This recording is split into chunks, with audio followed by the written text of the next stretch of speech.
Hello दोस्तों, नमस्कार। Only civil school में आपका एक बार फिर से स्वागत है दोस्तों। तो दोस्तों, इससे पहले हम एक और वीडियो बना चुके हैं। ये दिसंबर मंथ का मंथली मैगजीन है, जो विजन आईएएस का दिसंबर मंथ का मैगजीन है, उसको हम एक्सप्लेन कर रहे हैं दोस्तों। इससे पहले हम एक वीडियो पॉलिटी एंड गवर्नेंस पे बना चुके हैं। ओवरऑल इसमें 10 वीडियो बनाएंगे, जो हर पार्ट के लिए, जैसे पॉलिटी एंड गवर्नेंस के लिए डिफरेंट, इंटरनेशनल रिलेशंस के लिए डिफरेंट एंड डिफरेंट सब्जेक्ट्स के लिए डिफरेंट वीडियो तैयार करेंगे। इस तरीके से 10 वीडियो हमारे रेडी हो जाएंगे दोस्तों। तो स्टार्ट करते हैं विदाउट वेस्टिंग आवर टाइम। उससे पहले लाइक, सब्सक्राइब और ज़्यादा से ज़्यादा इसको शेयर कीजिएगा अपने दोस्तों के साथ। दोस्तों, थोड़ा वैल्यूएबल बनाइए वीडियो को, जिससे हमें थोड़ा इंगेजमेंट मिले। और बेल आइकन पर आप क्लिक करके हमारे चैनल को सब्सक्राइब कर सकते हैं दोस्तों। ये एक थोड़ा हम्बल रिक्वेस्ट है, अगर आप करना चाहते हैं तो प्लीज़ कर दीजिएगा। तो स्टार्ट करते हैं। देखो, इंटरनेशनल रिलेशन का पहला टॉपिक है understanding the impact of 1971 Indo Pak war. Is talking about Indo Pakistan का जो वार है उसकी बात कर रहे हैं। यानी 1971 में भारत और पाकिस्तान के बीच जो युद्ध लड़ा गया था, उसकी इम्पैक्ट को समझने के रिगार्डिंग है, उसका प्रभाव क्या पड़ा दोस्तों। आप जानते हैं 1971 में भारत और पाकिस्तान के बीच बांग्लादेश को लिबरेट कराने, बांग्लादेश को आज़ाद कराने के लिए युद्ध लड़ा गया था। ये देखो, बांग्लादेश है उस समय का ईस्ट पाकिस्तान, और ये पाकिस्तान है उस समय का वेस्ट पाकिस्तान। ठीक है दोस्तों, और ये हमारा आपका प्यारा सा इंडिया है। ठीक है, ये जो है इस तरीके से।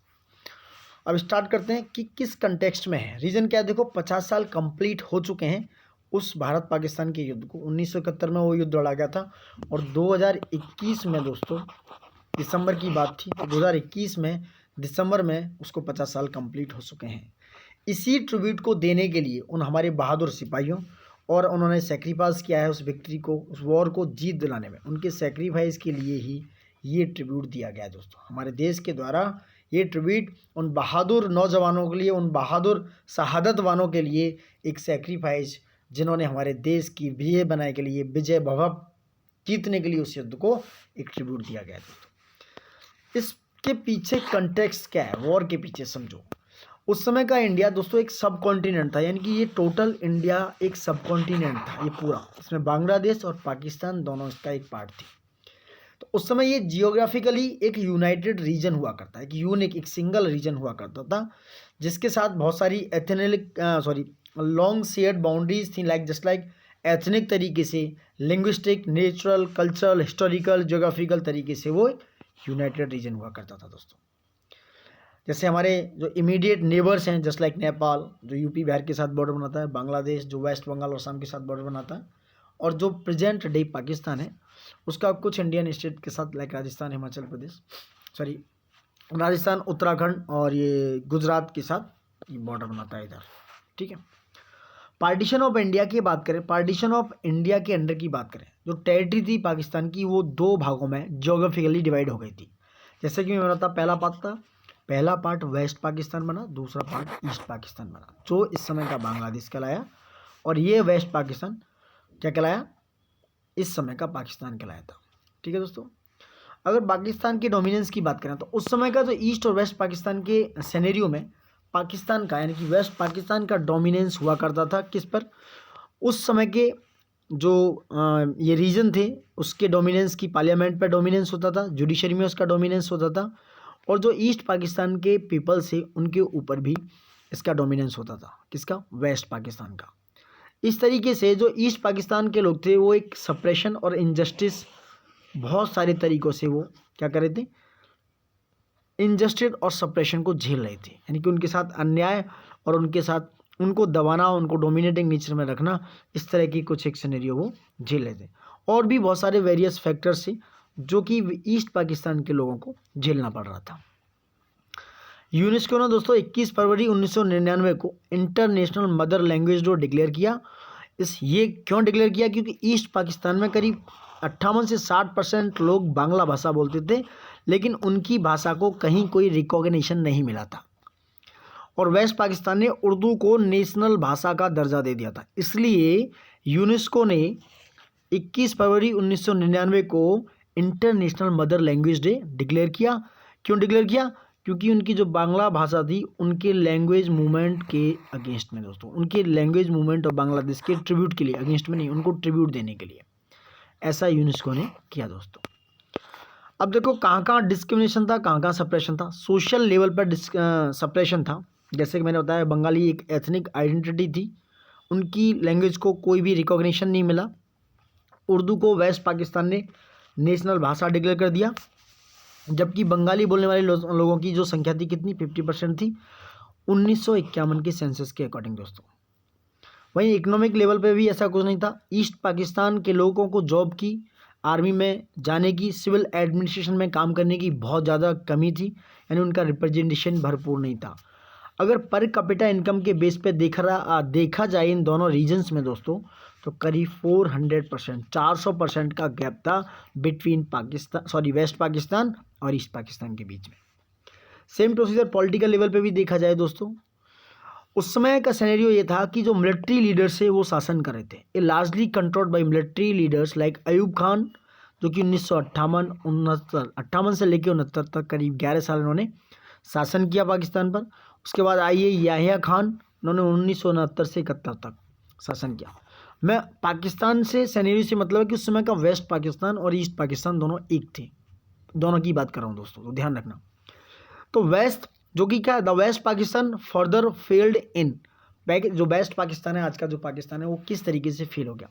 एक तो मिलिट्री लीडर्स का शासन था, तो थोड़ा डिसिप्लिनिक था, तो रूल एंड ऑर्डर को बड़ा हैविली तरीके से इम्पोज किया जाता था, तो कहीं ना कहीं एक डिसएडवांटेज था इस फॉर्म में।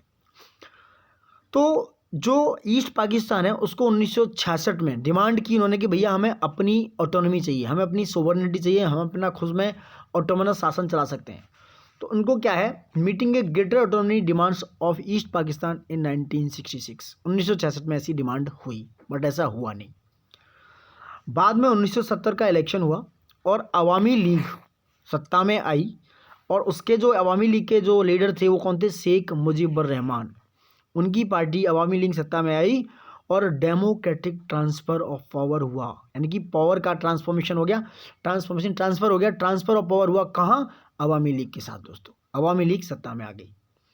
इसके बाद ही क्या हुआ, और ज़्यादा तरीके से, मतलब जब अवामी लीग सत्ता में आई उसके बाद ईस्ट पाकिस्तान के लोगों को और बुरी तरीके से सप्रेस किया गया, दबाया गया दोस्तों। उनके साथ अनाम सिविलियन, जो सिविलियन लोग थे, जो सेना में नहीं थे, सेना वालों को छोड़ दिया गया, उनके साथ किलिंग, हत्याएं की गई, और बहुत ज़्यादा मास, मतलब बहुत ज़्यादा संख्या में लोग एक जगह से दूसरी जगह डिस्प्लेस हो गए, रेप होने लगे। इसके अंडर में ऑपरेशन सर्च लाइट चला गया, यानी कि killing of unarmed civilian, mass exodus and rape under operation search light. Operation search light चलाया गया दोस्तों, किसके लिए, killing of unarmed civilian, mass exodus and rapes under operation search light के अंडर में। ऑपरेशन सर्च लाइट तो चलाया, उसके अंदर में इतनी सारी चीज़ें की, किसने की, उस वेस्ट पाकिस्तान ने। और उसके बाद ही बांग्लादेश लिबरेशन वार की शुरुआत हुई। जब 1970 में इलेक्शन हुआ उसके बाद सप्रेशन किया गया ईस्ट पाकिस्तान को, तो ये वाला सिनेरियो निकल के आया। अब देखने वाली बात ये है, क्वेश्चन मीन्स में ये पूछा जा सकता है कि सारी बात ठीक है आपकी, ठीक है, सब कुछ जो हो रहा था as a human being this is not good, but India क्यों कूद गया इस वॉर में। जब माउंट बैटन प्लान 3 जून 1947 को हो गया कि भैया पाकिस्तान अलग बन जाएगा और इंडिया अलग हो जाएगा, तो इंडिया को इसमें कूदने की ज़रूरत क्यों पड़ गई, मुद्दा यहाँ है। Why did India enter into the war. देखो इंडिया इसलिए एंटर कर गया दोस्तों कि ह्यूमैनिटी को थ्रेट है।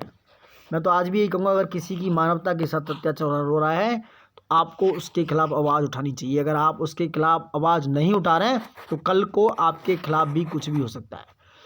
एक कहावत है, एक कोटेशन है मार्टिन लूथर किंग जूनियर का। इन्होंने कहा था कि भैया अगर कहीं भी इनजस्टिस हो रहा है, अन्याय हो रहा है, तो वो कहीं भी जहाँ पर जस्टिस है उसके लिए भी एक थ्रेट बन जाएगा। Martin Luther king junior said, injustice anywhere is a threat to justice everywhere.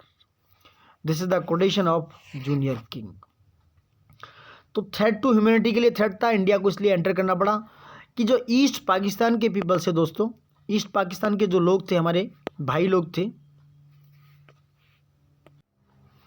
दोस्तों, उनके साथ एट्रोसिटी हो रही थी। क्या हो रही थी, बहुत सारी मतलब एक तरीके से उनके साथ क्रूरता, एट्रोसिटी मतलब बहुत दुर्व्यवहार, क्रूरता वाला व्यवहार हो रहा था उन लोगों के साथ। इसलिए जो मिसकंडक्ट था और जो इनजस्टिस था और जो थ्रेट था और लोगों के लिए, इसलिए इंडिया को as a human being to control that inhumanity India को उस वॉर में एंटर करना पड़ा। और बहुत सारे पीपल दोस्तों क्या कर रहे थे, डिस्प्लेस हो रहे थे। मास एक्सोडस ऑफ पीपल, नवंबर 1971 की बात है, ये तब का डाटा है। करीब 10 मिलियन, 1 करोड़ रिफ्यूजीज एंटर कर चुके थे इंडिया में दोस्तों, क्योंकि उस एट्रोसिटी को, उस क्रूरता को और उस सोशियो इकोनॉमिक प्रॉब्लम्स को वो लोग झेल नहीं पा रहे थे दोस्तों। दूसरा सबसे बड़ा प्रॉब्लम था कि उस समय इतनी ज़्यादा प्रॉब्लम थी, इतनी एट्रोसिटी थी, इतना ज़्यादा इनजस्टिस हो रहा था, इतनी ज़्यादा इनह्यूमैनिटी थी, उसके बाद भी वेस्टर्न नेशंस इस बात पर चुप थे। इसलिए भी इंडिया को कहीं ना कहीं इसमें कूदना पड़ा। उसके बाद पाकिस्तान का जो एग्रेशन था इंडिया के अगेंस्ट, वो जो दिखाना चाह रहा था, वो आगे आ रहा था, निकल कर आ रहा था, क्योंकि उससे पहले भी 65-66 में एक फाइट पाकिस्तान हार चुका था, उसकी बैंड बजा चुकी थी। उसने, हमारे महारथियों ने, हमारे जो सेना के जांबाज हैं, उन्होंने उनकी बैंड से बैंड बजाती थी, ईंट से ईंट बजाती थी। कहीं ना कहीं उस एग्रेशन को निकालने के लिए पाकिस्तान इंडिया के अगेंस्ट हावी हो रहा था, इसलिए भी इंडिया को एंटर करना पड़ा। इससे पहले बात करें कि जो वेस्ट पाकिस्तान है, जो कि आज का पाकिस्तान है, उसने इंडियन टेरिटरी में एयर स्ट्राइक कर दिया। 3 दिसंबर 1971 की कहानी है दोस्तों। ऑपरेशन चंगेज खान चला गया, उसके अंडर में इंडिया की टेरिटरी पर वेस्ट पाकिस्तान ने एयर स्ट्राइक कर दिया। और एयर स्ट्राइक करने के बाद ही पाकिस्तान ने इंडिया को इस महायुद्ध में घसीट लिया दोस्तों। यानी कि पाकिस्तान, यानी कि west Pakistan has been dragged India into war in order to uphold peace, justice and humanity. I think you got my point दोस्तों। तो ये सारे सिनेरियो बना जिससे कि इंडिया एंटर कर गया इस वॉर में। कुछ की इवेंट्स हैं बांग्लादेश सेलिब्रेशन वॉर के, तो यू कैन सी हियर दोस्तों। अब इम्पैक्ट क्या पड़ा इस वॉर का, ये देखते हैं दोस्तों। कुल मिला के 13 दिन तो ये युद्ध चला। युद्ध 13 दिन चलता रहा। उसके बाद इंडिया और पाकिस्तान के बीच में एक क्या हुआ, लैंडमार्क जियोपॉलिटिकल इवेंट हुआ, जो पूरे हिस्ट्री को, सबकॉन्टिनेंट को बदल दिया। बात करें तो इसके लिबरेशन ऑफ बांग्लादेश के बावजूद, यानी बांग्लादेश को तो मुक्ति मिल गई, एंड इसकी हिस्ट्री ऑन ज्योग्राफी जो साउथ एशिया की, इज टोटली चेंज। और इस जो रिपकर्शन था, इसको दबा दिया गया और बहुत सारे रीजन्स को महसूस हुआ और उनको सारे रिपकर्शन जितने भी हो रहे थे उनको क्लोज कर दिया गया। इसके बावजूद जो बहुत ज़्यादा इम्पैक्ट पड़ा इस युद्ध का, क्या क्या पड़ा वो हम देखते हैं। इंडिया पर इम्पैक्ट पड़ा, इंडिया को कहीं ना कहीं बहुत ज़्यादा मेजर इम्पैक्ट पड़े। देखते हैं क्या क्या। डोमेस्टिकली अगर देखा गया, ये एक टेम्परेरी रिलीफ था। जो इन्फ्लक्स, यानी कि ह्यूज इन्फ्लक्स ऑफ रिफ्यूजीज थे, उनको रिलीफ देने के लिए इससे टेम्परेरी रिलीफ, क्योंकि जो भाई रिफ्यूजी आ रहे हैं, यानी कि डिस्प्लेस हो रहे हैं, वो कहीं ना कहीं रुक जाएं, वहीं बांग्लादेश में स्टे कर जाएं, क्योंकि अब लिबरेशन ऑफ बांग्लादेश तैयार हो चुका था, उसकी मुक्ति हो चुकी थी, इंडिया युद्ध जीत चुका था। और जो इंटरनल मूवमेंट्स थे, लाइक आसाम मूवमेंट, जो rise of internal movement, Assam movement, but at geopolitically and strategic level पर उसने इनको हेल्प किया, इंडिया को बहुत ज़्यादा हेल्प किया, ठीक है। और आसाम मूवमेंट, इस तरह के कुछ ऐसे मूवमेंट थे, वो क्या हो रहे थे, वो निकल कर बाहर आए, यानी कि वो उनका राइजेशन हुआ, वो राइज अप होने रहे थे, वो रोज़ हो रहे थे, उठ रहे थे। उसके बाद इंडिया को कहीं ना कहीं जो सी लाइन, समुद्र के थ्रू जो कम्युनिकेशन था, उसको प्रोटेक्ट करने में हेल्प मिली इंडियन ओशन में दोस्तों, क्योंकि बे ऑफ बंगाल में एक नैरो पैसेज था, लाइक 10 डिग्री चैनल के पास, वहाँ पर बांग्लादेश के साथ जब हमने हेल्प किया तो हमें कहीं ना कहीं अपनी सी लाइन ऑफ कम्युनिकेशन को प्रोटेक्शन करने में हेल्प मिली, क्योंकि हम उसको अब प्रोटेक्ट कर सकते थे कि बांग्लादेश हमारा दोस्त बन चुका था। हमने इसी के सारे अपनी चिकन नेक और सिलीगुड़ी कॉरिडोर को प्रोटेक्ट किया, क्योंकि वहाँ पर क्या था, हमारे आसपास अब बहुत ज़्यादा पीसफुल नेबर्स तैयार हो गए थे जो हमारे आसपास थे, उनके थ्रू हमने सिलीगुड़ी कॉरिडोर और चिकन नेक को प्रोटेक्ट किया। Land and maritime border disputes को हमने एड्रेस किया, जैसे देखा हुआ आपने 2015 में लैंड बाउंड एग्रीमेंट हुआ बांग्लादेश के साथ, इंडिया और बांग्लादेश के बीच में। और जो नॉर्थ ईस्ट में इंसर्जेंसी हो रही थी, जो विद्रोह हो रहे थे, उनको कर्व कर दिया गया, उनको ख़त्म कर दिया गया, उनको दबा दिया गया। दबाया कैसे कि भाई जब बांग्लादेश के साथ कॉपरेशन हो गया तो उसकी सहायता से, उसकी आर्मी की सहायता से हमने जो बांग्लादेश में, आसाम में, नागालैंड में जो इंसर्जेंट थे, जो विद्रोही थे, उनको उनकी सहायता से दबा दिया गया। और डिप्लोमेटिक एंड टैक्टिकल्स गेम्स भी हुए हमें दोस्तों, लाइक जैसे बिम्स्टेक तैयार हुआ, इसमें बांग्लादेश ने इंडिया को कहीं ना कहीं डायरेक्टली और इनडायरेक्टली सपोर्ट किया। तो बहुत सारे मेजर इम्पैक्ट पड़े इसमें, इंडिया को कहीं ना कहीं एडवांटेज हुआ। पाकिस्तान को क्या एडवांटेज हुआ, नाउ लेट्स सी। पाकिस्तान का जो मिलिट्री था, मिलिट्री गेन्ड मोर से in the governance of the nation by blaming parliamentary system and government mismanagement. तो मिलिट्री ने पार्लियामेंट्री सिस्टम और गवर्नमेंट मिसमैनेजमेंट को उसकी अपनी हार के लिए जिम्मेदार ठहरा दिया और 1972 में उन्होंने न्यूक्लियर प्रोग्राम स्टार्ट कर दिया। और उसके बाद पाकिस्तान ने जो बहुत ज़्यादा चीप काम किया वो यही था कि उसने indirect war strategy just like terrorism को अडॉप्ट कर लिया। अब वो इंडिया के खिलाफ टेररिज्म जैसी इनडायरेक्ट वॉर स्ट्रेटजी अपनाने लग गया। बांग्लादेश को भी हेल्प मिला दोस्तों। कैसे हेल्प मिला कि उनकी जो आइडेंटिटी थी, protect the identity of the Bangladesh peoples, उनकी आइडेंटिटी को प्रोटेक्ट किया गया, उनकी डेस्टिनी को ड्रॉ किया गया, यानी कि वो अपनी डेस्टिनी अब खुद ड्रॉ कर सकते थे क्योंकि अब वो पूरी तरीके से सोवरेन राष्ट्र बन चुका था, पूरी तरीके से वो क्या था, लिबरेट था, पूरी तरीके से फ्रीडम थी उनके लिए। जैसे इस जब वो फ्रीडम हो गई, उनको सोवरेनिटी हो गई, तो सारे राइट्स उन पर अपने आप आ गए, वो अपने राइट्स अपनी डेस्टिनी को तैयार करने लगे दोस्तों।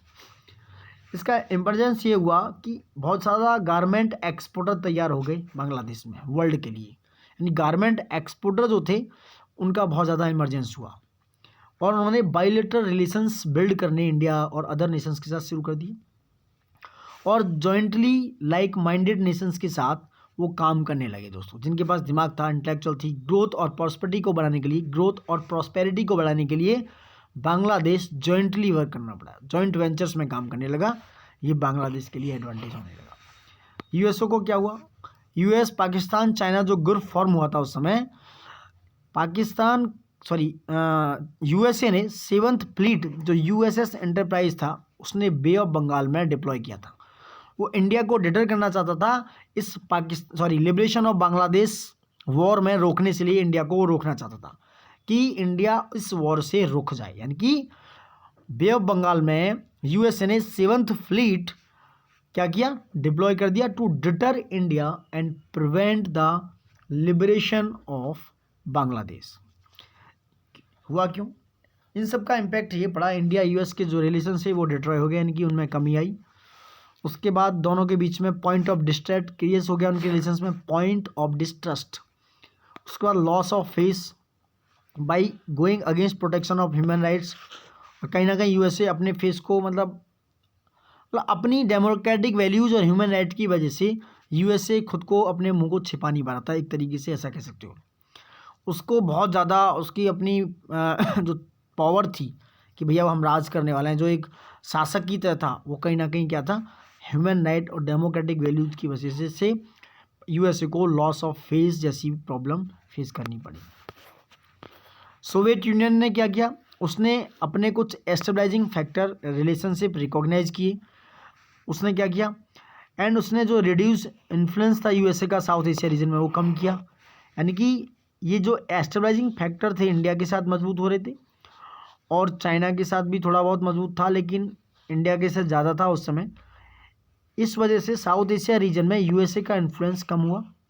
ये किस इवेंट की वजह से हुआ, क्योंकि यूएसए ने treaty of peace, friendship and cooperation जैसी चीज़ें उन इंडिया के साथ की और अपने मिलिट्री और डिप्लोमेटिक सपोर्ट के साथ in the event of war में इंडिया के साथ बहुत सारी ट्रीटी, फ्रेंडशिप, कॉपरेशन, बायलैटरल, ये सारी चीज़ें यूएसए ने इंडिया के साथ किया। इसलिए ये जो इन्फ्लुएंस था यूएसए का साउथ एशिया रीजन में घटने लगा। उसके बाद उन्होंने पॉलिसी ऑफ नॉन अलाइनमेंट को भी रिकॉग्नाइज किया। इसने भी पॉलिसी ऑफ नॉन अलाइनमेंट को कहीं ना कहीं रिकॉग्नाइज किया और उन्होंने इसकी वजह से ही अपनी एक्सेप्टेंस को बढ़ाया। क्या बढ़ाया, उन्होंने अपनी इसी एक्सेप्टेंस को बढ़ाया दोस्तों।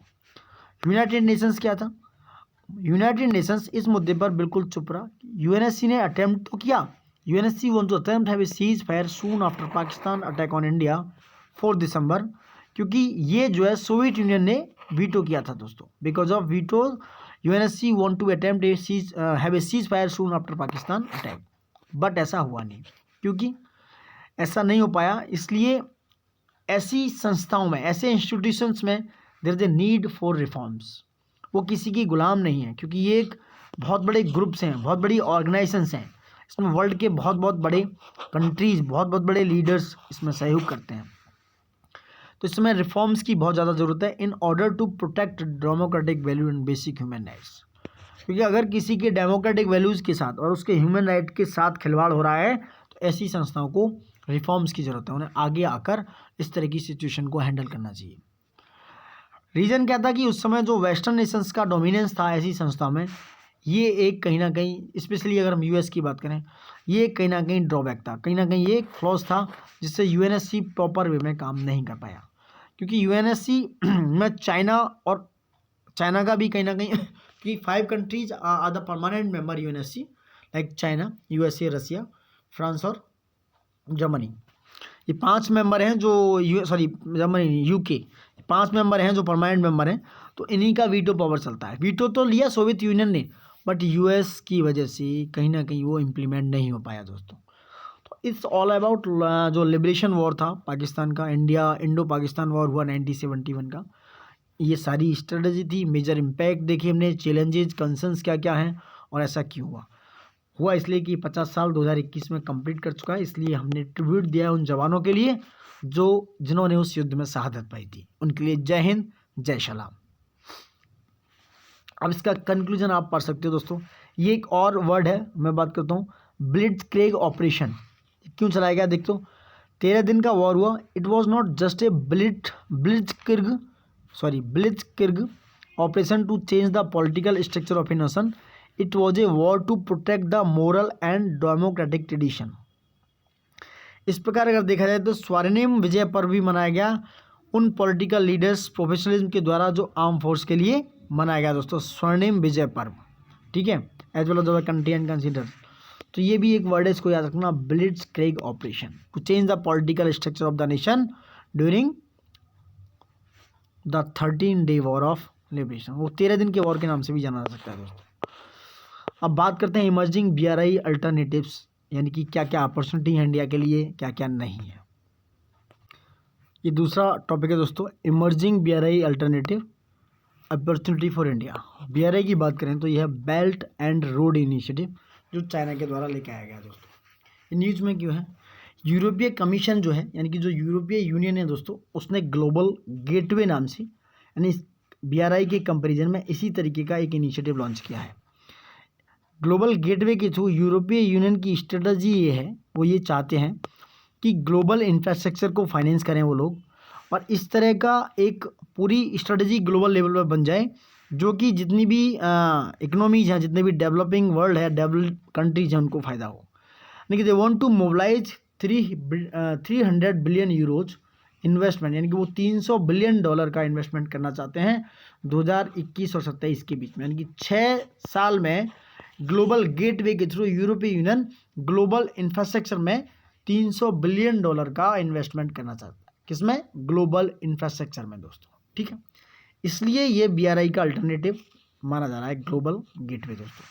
एक B3W भी है, उसकी भी बात करेंगे, build black better world, B3W इसे बोलते हैं, ठीक है। तो यह चाइना का बेल्ट एंड रोड इनिशिएटिव समझो क्या है बीआरआई। बीआरआई को दोस्तों 2013 में चाइना ने लॉन्च किया as a one belt one road की तरह से।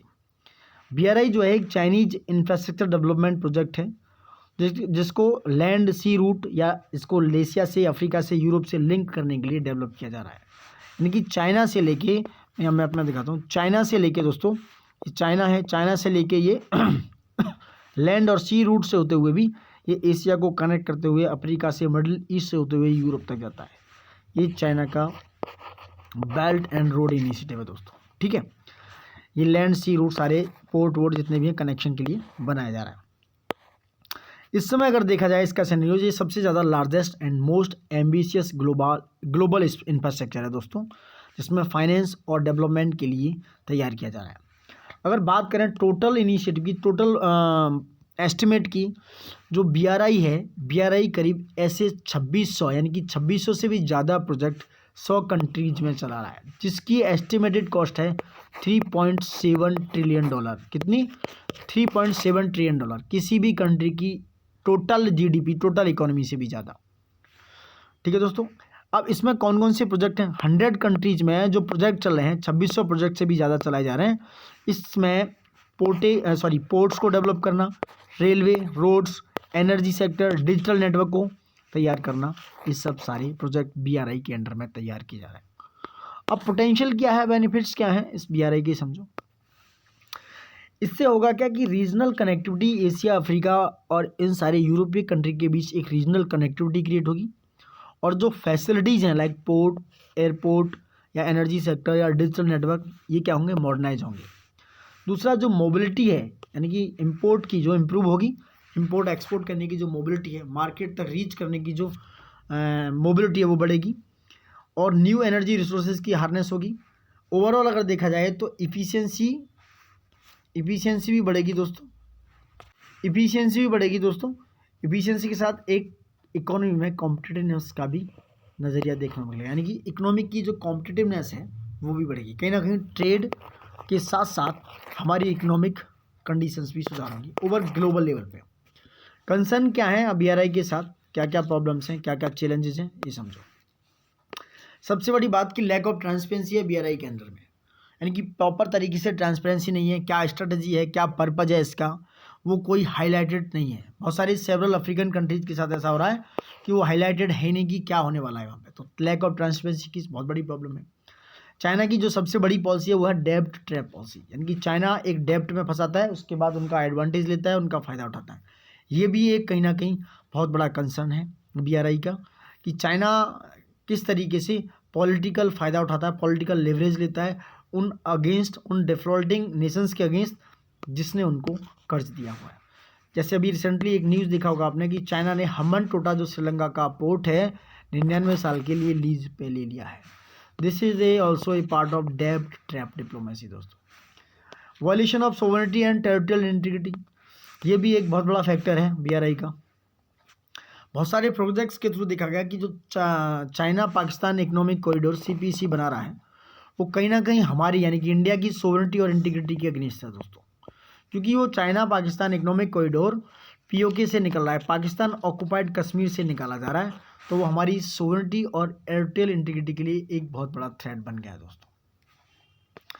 एक्सपेंड कर रहा है ग्लोबल डोमिनेंस, यानी कि चाइना का पर्पज यह है कि वो इसको इतना बड़ा फैला दे जिससे कि वो पूरे ग्लोबल पे, पूरे वर्ल्ड में अपना डोमिनेंट, यानी अपनी डोमिनेटिंग नेचर बना सके। इस तरीके से वो फैला रहा है दोस्तों।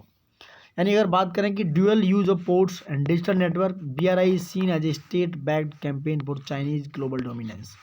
चाइना जब हर जगह अपना माल पहुंचाएगा, अपनी जगह चीज़ें होंगी, तो कहीं ना कहीं हर जगह चाइना का ही डोमिनेंस होगा। तो इस तरह वो अपनी डोमिनेंस पॉलिसी को भी एक्सपेंड कर रहा है इस BRI के थ्रू। कुछ अनएथिकल बिजनेस प्रैक्टिसेस भी हैं जो चाइना इस BRI के थ्रू लेके चल रहा है। अगर बात करें टोटल दोस्तों 89% यानी कि 89% जो है टोटल BRI का कॉन्ट्रैक्ट चाइना के पास है। वो चाइना ही एग्जीक्यूशन में ला रहा है उसको, चाहे वो कंस्ट्रक्शन का हो, चाहे वो लेबर का हो, चाहे वो रॉ मटेरियल सप्लाई का हो, किसी भी चीज़ का हो। तो ये एक बहुत अनएथिकल बिजनेस प्रैक्टिस है कि आप मोस्ट ऑफ दैट पार्ट खुद ब खुद अपने लोगों से करवा लो। इसमें करप्शन का बहुत बड़ा इशू हो जाता है, कॉस्ट ऑफ इन्फ्लेशन बढ़ जाता है, सीक्रेट डील्स का नहीं पता चल पाता, अनरिपोर्टेड अंडर रिपोर्टेड डेब्ट की भरपाई नहीं हो पाती। ये बहुत ज़्यादा प्रचलित हो जाता है, ये प्रेवलेंट में आ जाता है। करप्शन का रेशियो, कॉस्ट इन्फ्लेशन का मामला, सीक्रेट डील्स के मामले ये ज़्यादा प्रेवलेंट में आ जाते हैं। इन्वायरमेंट और सोशल रिस्क भी है दोस्तों, क्योंकि इनसफिशिएंट इकोलॉजिकल फिजिबिलिटी है इसमें, इस पर स्टडी नहीं की गई, आपने इकोलॉजिकल बेस देखी नहीं है। और भी बहुत सारे रिस्क हैं। Environment and labour standard is very poor, so इससे very compliances use of environment and social risk. Environment और लेबर स्टैंडर्ड की बहुत ज़्यादा पुअर अलाइंसेस हैं BRI में। तो ये इन्वायरमेंटल से लेके अनएथिकल बिजनेस प्रैक्टिस से लेके ये कहीं ना कहीं बहुत बड़े बिगेस्ट चैलेंजेस हैं BRI के लिए दोस्तों।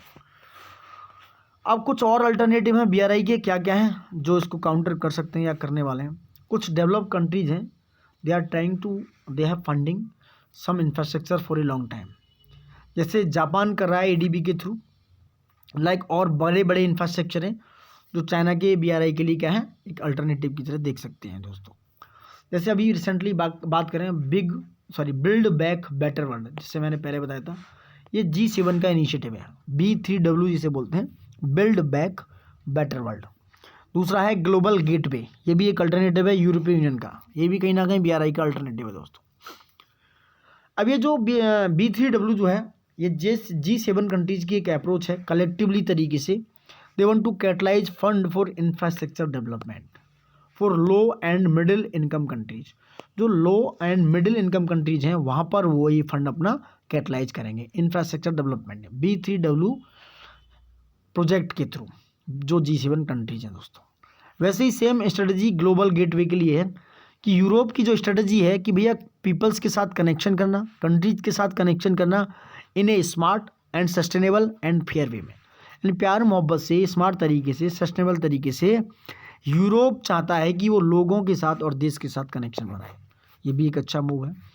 इसके प्रिंसिपल्स क्या हैं दोनों के समझो। B3W के कुछ प्रिंसिपल्स हैं, कुछ कॉमन प्रिंसिपल्स हैं, सेम है। B3W का पहला प्रिंसिपल है कि गुड गवर्नेंस होनी चाहिए। गुड गवर्नेंस होनी चाहिए स्ट्रॉन्ग स्टैंडर्ड के साथ, यानी कुछ ऐसे मानक बने जिससे इंफ्रास्ट्रक्चर डेवलपमेंट हो लो एंड मिडिल इनकम कंट्रीज में, वो एक स्ट्रॉन्ग स्टैंडर्ड पे होना चाहिए, कोई भी फिजिबिलिटी ना हो, किसी भी तरह का कोई भी लैक ना हो। दूसरा, क्लाइमेट फ्रेंडली लो, इन्वायरमेंट के साथ बहुत ज़्यादा कॉमन होना चाहिए, यानी कि क्लाइमेट में कोई प्रॉब्लम क्रिएट ना हो। स्ट्रॉन्ग स्ट्रेटेजिक पार्टनरशिप होना चाहिए। मोबिलाइज होना चाहिए प्राइवेट कैपिटल डेवलपमेंट फाइनेंस, यानी कि प्राइवेट कैपिटल डेवलपमेंट फाइनेंस को भी मोबिलाइज करना, ये गाइडिंग प्रिंसिपल है B3W का। और जो मल्टीलेटरल पब्लिक फाइनेंस है उसके भी इम्पैक्ट को इन्हांस करना चाहिए दोस्तों, यानी उसको भी मजबूती मिले। इसलिए ये जो प्रोजेक्ट है वैल्यू ड्रिवन बन जाएगा, यानी कि वैल्यू ड्रिवन होना चाहिए जो प्रोजेक्ट आप चला रहे हैं, लगा रहे हैं, या जो भी आप कैटलाइज करने वाले हैं या मोबिलाइज करने वाले हैं फंड इस तरीके से। तो कुछ ऐसे प्रिंसिपल ग्लोबल गेटवे में गुड गवर्नेंस एंड ट्रांसपेरेंसी होना जरूरी है। सेम इक्वल पार्टनरशिप्स हो, सिक्योरिटी फोकस होना चाहिए, डेमोक्रेटिक वैल्यूज और हाई स्टैंडर्ड होना चाहिए, जरूरी है। कैटलाइजिंग प्राइवेट सेक्टर को लेके आओ, यहाँ सेम ये इसी तरह का ये रहा, ये सेम है। उसी तरीके से ग्रीन एंड क्लीन, यानी क्लाइमेट फ्रेंडली तो green and clean. Most of the factor are common in those guiding principles, both are guiding principle of B3W and also the global gateway. Funding का क्या है, अब B3W की funding जो है bilateral multilateral तरीके से as well as private sector capital के थ्रू, जैसे कि in line Addis Ababa action agenda में बोला गया था ऑन फाइनेंसिंग फॉर डेवलपमेंट पे दोस्तों। तो जो इसकी जो फंडिंग होगी वो बाइलेटरल और मल्टीलेटरल तरीके से होगी, private as well as private sector के थ्रू भी हो सकती है, होगी, ठीक है। जैसे आदिस अबाबा एक्शन एजेंडा के लिए फाइनेंस किसने करा, financing for development for आदिस Ababa action agenda, ठीक है। ये यूरोपीय यूनियन का काम है, ये मैं इसके जो मेंबर स्टेट्स हैं वो इसको फंड करेंगे, जो फाइनेंशियल एंड डेवलपमेंट इंस्टीट्यूशन है वो इसको फंड करने वाले हैं दोस्तों। बाकी आप देख सकते हो इसके 4 की एरियाज हैं दोस्तों, 4 फोकस एरियाज हैं। कौन कौन से, नंबर 1 क्लाइमेट है, number 2 health and health security है, नंबर 3 डिजिटल टेक्नोलॉजी है, number 4 gender equity and equality है दोस्तों। ये 4 फोकस एरिया हैं B3W के, और ये 5 फोकस एरिया हैं किसके, गेटवे के दोस्तों। कौन कौन से हैं, digital sector, climate and energy, transport, health और एजुकेशन एंड रिसर्च सेक्टर। तो 5 जो सेक्टर हैं वो किसके लिए हैं, ग्लोबल गेटवे के लिए हैं, और 4 सेक्टर फोकस सेक्टर B3W की हैं। तो जैसा कि COP26 यूके में हुआ, यानी कि ग्लासगो के यूके में हुआ, वहाँ पर लॉन्च किया गया क्या, क्लीन ग्रीन इनिशिएटिव। ये एक इनिशिएटिव लाया गया COP26 में यूके के द्वारा। इसमें कहा गया कि हम 3 बिलियन पाउंड से भी ज़्यादा क्या करेंगे, फाइनेंस करेंगे क्लाइमेट के ऊपर, इतना पैसा लगाएंगे क्लीन ग्रीन इनिशिएटिव के थ्रू दोस्तों। किस लिए करेंगे, कि जो डेवलपिंग कंट्रीज हैं, डेवलप्ड नहीं, जो डेवलपिंग कंट्रीज हैं उनमें ग्रीन ग्रोथ को बढ़ाया जा सके। कितने साल के लिए, 5 ईयर्स के लिए, यानी करीब 3 बिलियन पाउंड से भी ज़्यादा क्लाइमेट फाइनेंस दिया जाएगा उन डेवलपिंग कंट्रीज के लिए। किसके अंडर में, ये जो यूके के COP26 में क्लीन ग्रीन इनिशिएटिव जो लॉन्च किया गया उसके थ्रू दोस्तों। ये भी एक बहुत अच्छी अपॉर्चुनिटीज़ है इंडिया के लिए। ग्लोबल इंफ्रास्ट्रक्चर में क्या अपॉर्चुनिटीज़ है समझो। अगर टोटल एस्टिमेशन की बात करें, करीब $15 ट्रिलियन का गैप है ग्लोबल इंफ्रास्ट्रक्चर के लिए, नीड है दोस्तों। और एक्चुअल इन्वेस्टमेंट कब तक होगा, 2040 तक। ये ग्लोबल इंफ्रास्ट्रक्चर आउटलुक की रिपोर्ट है दोस्तों, कि with an estimation of $15 trillion gap between global infrastructure need and investment, actual investment by 2040। मतलब अगर 2040 तक अगर देखा जाए तो हमें करीब $15 ट्रिलियन की नीड है ग्लोबल इंफ्रास्ट्रक्चर को खड़ा करने के लिए। Global infrastructure always had opportunity from others, दूसरों से वो अपॉर्चुनिटी रखता है। लाइक 2017 में उसने इंडिया और जापान ने एक इनिशिएटिव तैयार किया, एशिया अफ्रीका ग्रोथ कॉरिडोर। ठीक है, ये यहाँ से global infrastructure always had opportunities from others, just like 2017 in 2017 India and Japan initiated Asia Africa growth corridor. तो इस तरह के फैक्टर हैं इंफ्रास्ट्रक्चर को मजबूत करने के लिए दोस्तों। वहीं देखा जाए जो चाइना का प्रभाव है वो बहुत ज़्यादा बढ़ रहा है। क्यों? BRI से फ़ायदा उठाने के लिए चाइना का प्रभाव देखा जाए तो जियो इकोनॉमिक्स लेवल पे जियो पॉलिटिकल स्ट्रैटेजिक इंटरेस्ट को देखते हुए चाइना का प्रभाव ज़्यादा ही बढ़ रहा है। इसको बहुत ज़्यादा अपॉर्चुनिटीज़ हैं इंडिया के लिए, इसको इन सबको देखते हुए ग्लोबल इंफ्रास्ट्रक्चर में। ठीक है, by the growing Chinese attempt to leverage BRI for geo economics geo politic and strategic interest have opened more opportunities for India in global infrastructure. जैसे BRI में चाइना को फ़ायदा हो रहा है and China try to attempt the leverage of BRI, same India have the opportunity, more opportunity to open yourself for global infrastructure just like B3W and global gateway। अब देखो partnership with यूरोपीय union क्या है। Recently देखा जाए दोस्तों, यूरोपीय union ने साइन किया है एक comprehensive connectivity partnership with India के साथ। वो इसको सपोर्ट करेगा, रेजिलेंट और सस्टेनेबल कनेक्टिविटी बनाएगा, कुछ अफ्रीका में, कुछ सेंट्रल एशिया में, कुछ इंडो पैसिफिक रीजन्स में, डिजिटल एनर्जी को बढ़ावा देने के लिए, ट्रांसपोर्ट को बढ़ावा देने के लिए, पीपल टू पीपल कनेक्टिविटी को बढ़ावा देने के लिए। तो यूरोपीय यूनियन और इंडिया के साथ एक कॉम्प्रिहेंसिव कनेक्टिविटी पार्टनरशिप साइन हुआ है दोस्तों। पार्टनरशिप विद B3W, इंडिया को engage, India is likely to engage with B3W initiative as well as because of its principle and the space offer to India. B3W में अगर India engage हो जाएगा, B3W में India अगर participate करने वाला है, उसके प्रिंसिपल्स के साथ, उसकी वैल्यूज के साथ इंडिया को फ़ायदा होने वाला है। इस तरीके से इंडिया जब B3W में पार्टिसिपेट करेगा तो वो काउंटर कर सकता है एशिया में चाइना को, जो कि इस समय डोमिनेट कर रहा है एशिया को। दूसरा, अपनी वो value of democracy, a value of freedom and respect for humanity को FM कर सकता है, बराबर रख सकता है। और more viability, inclusive, transparent and rule based connectivity system को वो एस्टेब्लिश कर सकता है। और जितनी भी फास्टर पोस्ट कोविड-19 रिकवरी है और देशों के लिए वो हेल्प कर सकता है दोस्तों। बायलैटरल एंगेजमेंट को भी बढ़ा सकता है। कैसे बढ़ा सकता है? देखो, the space created to distrust over China. Bilateral engagement इसलिए बढ़ सकते हैं, फिलहाल कोविड की वजह से या चाइनीज़ की जो पॉलिसी है उसकी वजह से ग्लोबल लेवल पे चाइना का डिस्ट्रस्ट बढ़ता जा रहा है, यानी कि चाइना पर विश्वास कम कर रहे हैं लोग, चाहे वो यूरोपियन कंट्रीज हों, चाहे वो वेस्टर्न कंट्रीज हों। तो चाइना का जो डिस्ट्रस्ट है वो क्या है, बढ़ रहा है। इसलिए इंडिया इसका फ़ायदा उठा सकता है। और जो BRI है अभी थोड़ा गड्ढे में है, BRI लेंस है वो गड्ढे में है, उसको भरने के लिए जो BRI की प्रॉब्लम्स हैं, इंडिया को करना चाहिए कि वो बायलैटरल एंगेजमेंट ज़्यादा से ज़्यादा करे। और वो specially India want to development projects in Africa and south east Asian countries. यहाँ पे चाइना है और इंडिया को क्या है, दोनों कम्पीट कर रहे हैं। अफ्रीका और साउथ ईस्ट एशियन रीजन में दोनों कंट्रीज एक दूसरे के लिए कंपटीशन बने हुए हैं, इसलिए इंडिया को इस बात का फ़ायदा उठाना चाहिए, क्योंकि at this time due to distrust over China it is a little bit space created from the world, from the African and south east Asian countries. मेरे हिसाब से बायलैटरल एंगेजमेंट में क्या करना चाहिए, इंडिया को हाथ आजमाना चाहिए और मजबूती बनानी चाहिए। वे फॉरवर्ड क्या है इसका, देखो, अपनी पॉलिसी कोऑर्डिनेशंस को इम्प्रूव करो दोस्तों, सबसे बड़ी बात, अच्छा प्लान तैयार करो और एक अच्छे लेवल पर सपोर्ट करो, लार्ज स्केल पर दोस्तों। और इंफ्रास्ट्रक्चरल डेवलपमेंट को मजबूत करो, चाहे वो किसी भी तरीके से हो। ब्यूरोक्रेटिक वेब मजबूत होना चाहिए, ब्यूरोक्रेसी में रेड टेपिज्म जैसी चीज़ें नहीं होनी चाहिए। और सिंगल पॉइंट प्रोसेस होना चाहिए, सिंगल विंडो क्लियरेंस टाइप के जो इनिशिएटिव है उनको स्टार्ट करो, जिससे पॉलिसी कोऑर्डिनेशन बढ़िया बने। और एनहेंस करो वाइबिलिटी ऑफ प्रोजेक्ट्स को। और जब वाइबिलिटी ऑफ प्रोजेक्ट्स की एनहेंसमेंट हो जाएगी तो इकोनॉमिक कॉपरेशन में प्रमोशन होगा, यानी कि प्रमोटिंग होंगे इकोनॉमिक कॉपरेशन, जिससे जो क्रॉस बॉर्डर इन्वेस्टमेंट है वो अच्छे तरीके से आएगा। और सप्लाई चेन इंटीग्रेशन भी अच्छे से होगा दोस्तों। ठीक है, ओवरकम करो जो कैपिटल डिफिशियंसी है उसको ओवरकम करना बहुत ज़रूरी है। और डेमोक्रेटिक वैल्यूज को प्रमोट करो दोस्तों, यानी कि प्रमोट मतलब है कि पीपल टू पीपल कल्चरनेस बढ़ाओ, एक्सचेंज करो अपनी पीपल टू पीपल वैल्यूज़ को, अपनी कल्चरल वैल्यूज़ को एक्सचेंज करो।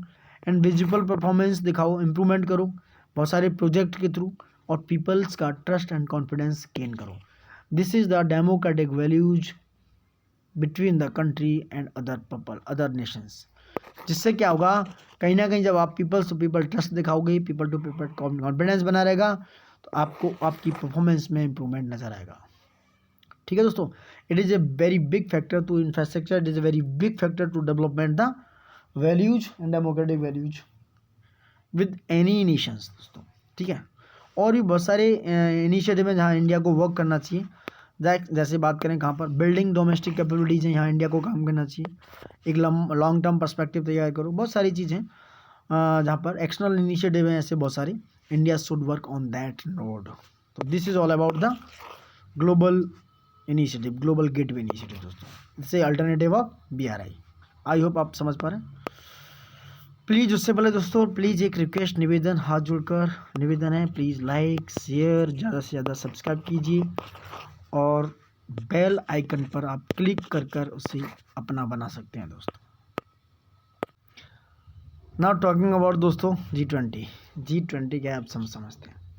रिसेंटली न्यूज़ में क्या है, इंडिया ने ज्वाइन किया है ट्रॉयका को। G20 का ट्रॉयका है ये, इसने इंडिया ने इसको ज्वाइन कर लिया है और इंडिया ने टेक ओवर किया है 2022 की प्रेसिडेंसी, यानी कि 2022 में प्रेसिडेंसी को टेक ओवर कर लिया है।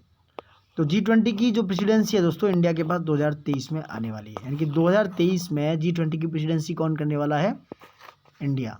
अभी इंडोनेशिया से दिसंबर 2022 में इंडिया टेक ओवर कर लेगा और 2023 में इंडिया G20 का क्या होगा, अध्यक्ष होगा दोस्तों। ठीक है, इट्स ऑल अबाउट ट्रॉयका क्या है, समझो ये वर्ड पूछा जा सकता है प्रीलिम्स में। ट्रॉयका दोस्तों रेफर करता है क्या है कि वो टॉप ग्रुपिंग मेंबर्स हैं जो G20 के साथ हैं, यानी कि top grouping member with in G20 that consist of the current and previous and the incoming presidencies like Indonesia, अभी रिसेंटली इटली और इंडिया। तो ट्रॉयका जो है ये एक ग्रुप है जो G20 के कंसिस्ट मेंबर्स के साथ टॉप ग्रुपिंग के साथ रेफर करता है, ये उनको मिलाकर बना है क्या, ट्रॉयका, जिसने हाल ही में इंडिया ने उसको ज्वाइन किया है। ट्रॉयका का मतलब समझ रहे हैं, इस consist the current previous and incoming presidencies, ये ट्रॉयका यानी कि 3 वर्ड हो गए ना, एक तो करंट की प्रेसिडेंसी जो कि इंडोनेशिया के पास है, प्रीवियस किसके पास थी, इटली के पास जो 2021 में हुई, और इनकमिंग प्रेसिडेंसीज किसके पास है, इंडिया के साथ, तो 2023 में है जो, समझ रहे हैं आप। तो ये मिलकर बना ट्रॉयका। ट्रॉयका एक वर्ड है, top grouping with in the G20 that consist of the current previous and the incoming presidencies, समझ रहे हैं। तो इंडोनेशिया जो है दोस्तों 2022 में G20 का क्या है, प्रेसिडेंट है, और 2023 में जो कि इंडिया होने वाला है, और 2021 में इटली था। आई होप आप समझ रहे हैं, मैं आपके साथ जस्टिस कर पाऊँ, ट्रॉयका को आप अच्छे से समझ गए होंगे। इंडिया विल एज्यूम, जैसा कि मैंने बताया 1 दिसंबर 2022 को इंडोनेशिया से इंडिया G20 की प्रेसिडेंसीज ले लेगा, और जो कन्वीन लीडर हैं G20 के जो समिट में है वो फर्स्ट टाइम इंडिया में समिट करेंगे 2023 में। इट्स ऑल अबाउट, तो ट्रॉयका मेंबर्स हैं दोस्तों, India will work with Indonesia closely and Italy. Troika के जो मेंबर हैं वो 3 मेंबर हैं इसमें फिलहाल, इंडिया, वैसे तो G20 के सारे मेंबर ही ट्रॉयका के, लेकिन फिलहाल ट्रॉयका के मेंबर जो हैं वो इंडिया और इंडोनेशिया और इटली हैं। इंडिया इनके साथ कंसिस्टेंस एंड कंटिन्यूट वे में काम करने वाला है, क्योंकि G20 के एजेंडा को समझना, उनको काम करना, उनको कंसिस्टेंसी में लाना, ये ट्रॉयका मेंबर्स का काम है। ठीक है, इसलिए India will work closely with Indonesia and Italy to ensure consistency and continuity. ठीक है, टोटल बात है कि ट्रॉयका इसलिए है कि इंश्योर कर सके कंसिस्टेंसी और कंटिन्यूटी को G20 एजेंडाज की। ठीक है, अब G20 क्या है ये समझो।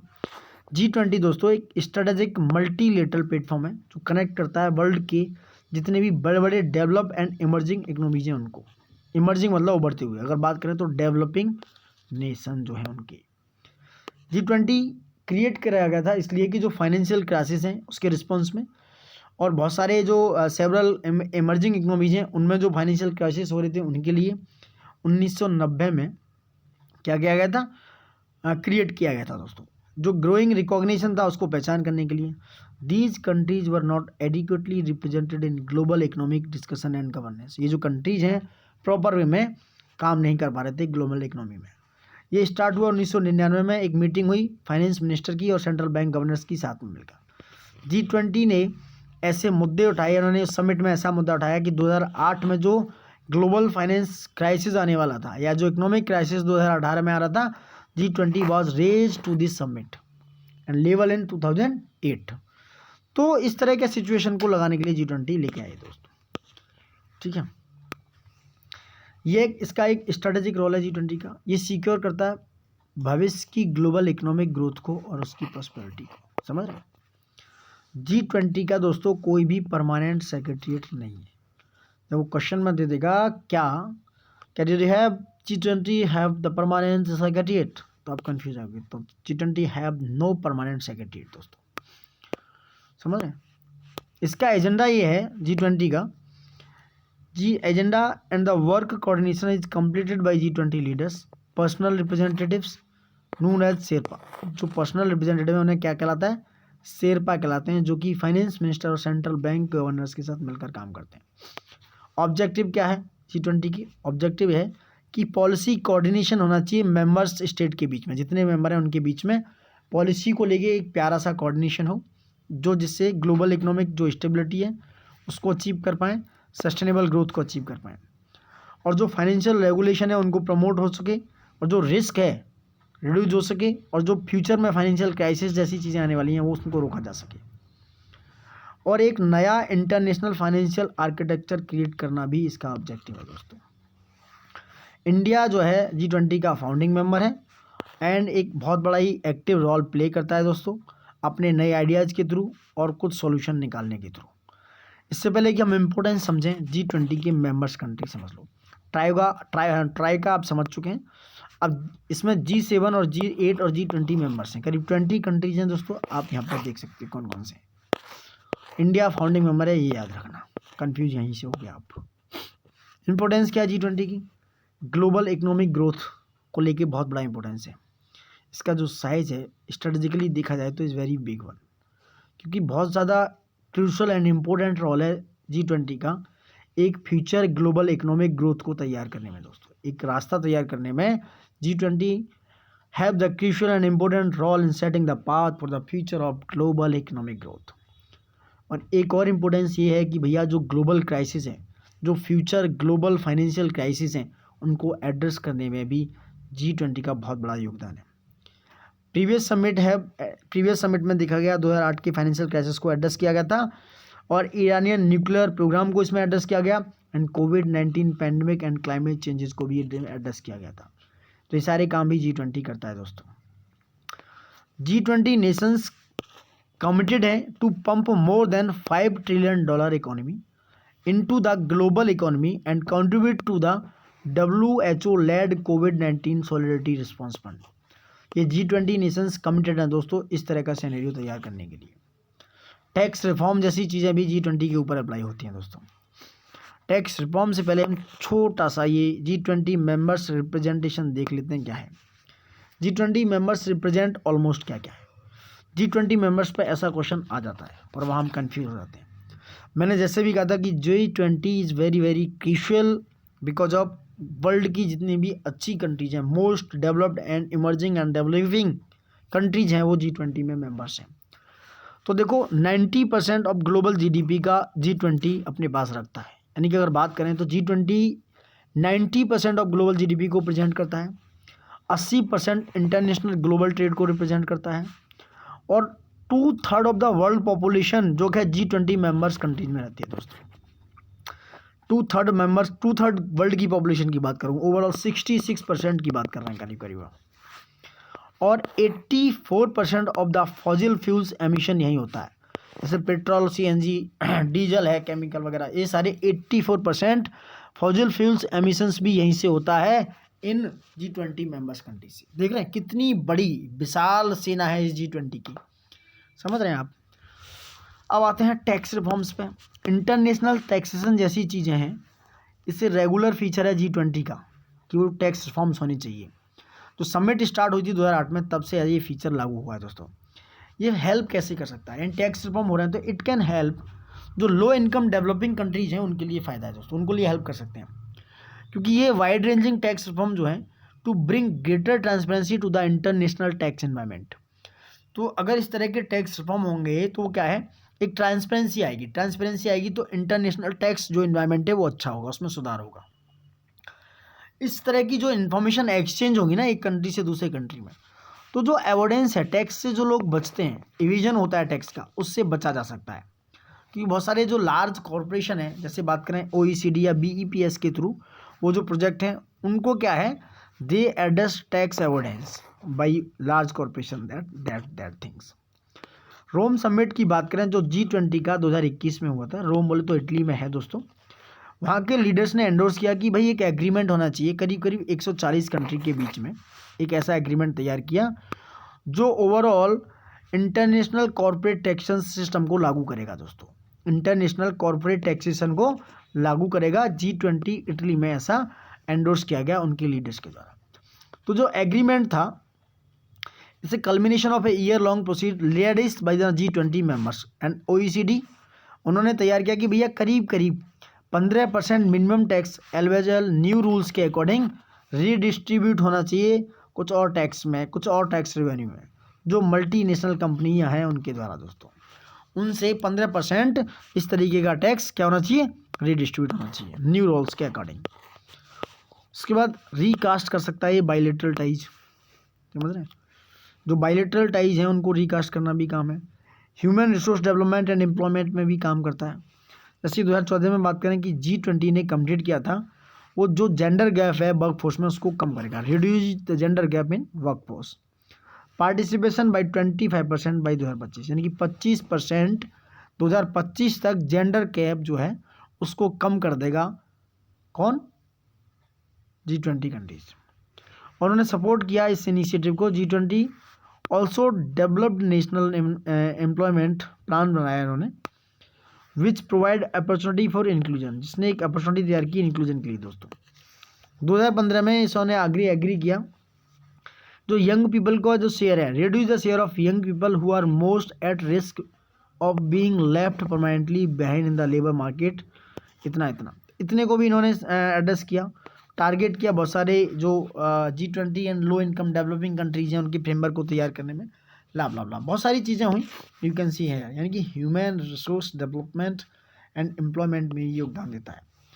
अब प्रॉब्लम्स कहाँ है G20 की दोस्तों, इशू क्या है। सबसे बड़ी बात की जो लैक ऑफ इफेक्टिव पावर, यानी कि बहुत कमी है इफेक्टिव पावर की। आर्गुमेंट देखा जा चुका है कि G20 एक लीगली बाइंडिंग इंस्टीट्यूशन नहीं है दोस्तों, यानी ये बाइंड नहीं कर सकता है किसी भी चीज़ को, ये बाइंडिंग नेचर का नहीं है। इसको और ज़्यादा दांतों की ज़रूरत है और ज़्यादा चीज़ों की ज़रूरत है जो कि बाइंडिंग हो सके। ट्रांसपेरेंसी एंड अकाउंटेबिलिटी भी नहीं है उस लेवल की, क्योंकि कोई भी एक तरीके का फॉर्मल करेक्टर नहीं है, यानी कि absence of a formal character, there is a lack of transparency and accountability in this group. भाई प्रोटेक्शनिज्म जो है वो भी कहीं ना कहीं एक बहुत बड़ा इश्यू है G20 का। कुछ some of the groups policy prescriptions have also been unpopular specially with liberal groups. कुछ ऐसी पॉलिसीज़ हैं जो बहुत कम पॉपुलर हैं, जो जैसे लिबरल ग्रुप के साथ होती हैं, उनके प्रोटेस्ट हैं। तो group summit have cause the G20 of encouraging trade agreement and strength the large corporation. तो प्रोटेक्शनिज्म जैसी चीज़ें भी कहीं ना कहीं एक बहुत बड़ा कंसर्न है G20 के साथ। इनफेक्टिव मेजर्स हैं, लाइक देखा जाए कि जो failing to address social inequality, ये सोशल इनइक्वलिटी को नहीं देख पा रहा है, इसलिए ये क्या है, और जो ग्लोबल थ्रेट है डेमोक्रेसी का उसको भी मेजर नहीं कर पा रहा है। तो there is a ineffectiveness, little bit ineffectiveness measures in this group. Under representation है दोस्तों।